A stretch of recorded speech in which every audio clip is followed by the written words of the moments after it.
thank you so much for sharing this debate with me. I really enjoyed watching you discuss an important and timely issue, and I wanted to share with you a few of my thoughts at the end of the debate. So, I ended up voting for the negative, and I don't feel wonderful about doing so because I think that, but for technicality, I probably would have voted for the affirmative, and here's why. So, Jeff, I think where things really go wrong for me in this debate is that pretty much the entire first speech that the negative makes is about topicality.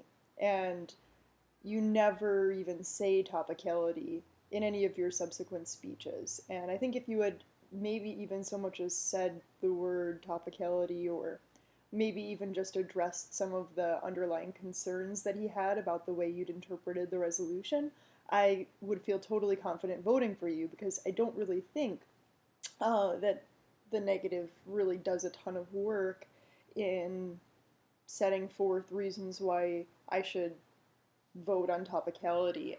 Um, and Kelvin, I think that a few things you could do possibly to make this even easier for me would be just to like really impact the claims that you're making about why topicality should be a voting issue. You do a pretty good job of this, and I think you crystallize your points well in your last speech by indicating that he's like dropped basically all of your arguments and that his interpretation is denying you ground in the debate and things like that.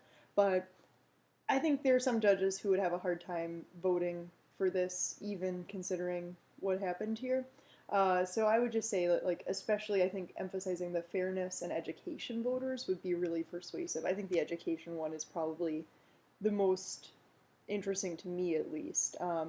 But you also want to be careful because you don't want to link back to that voting issue yourself because you don't really like engage the resolution that deeply either. Like I think there's something like I can see the affirmative is struggling here like, well, you didn't offer a counter plan or an alternative, so like I'm doing a better job of being topical without using those words, but the negative doesn't have to offer any of that stuff. The negative's allowed to test whether the affirmative has adequately adhered to the resolution. So I think that's what Kelvin decided to do here. And then there's this like spending disad, which Jeff, I think you do a really good job of answering. And Kelvin, one other thing is, I think you had some pretty good arguments about the spending disad, but I would have really liked to see some evidence to support the claims that you were making about why deficit spending is uniquely bad for the economy or what kinds of harms it might produce, apart from your projection that it might lead to like a government shutdown or something like that. So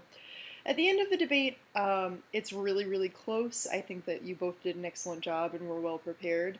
I just think that in the absence of a compelling reason for me to pull the trigger on something other than topicality, I have no choice but to make my decision on that basis. So thank you both very much. I wish you the best of luck in this tournament and stick with debate. You both are doing really well, and I wish you all the best. Thanks.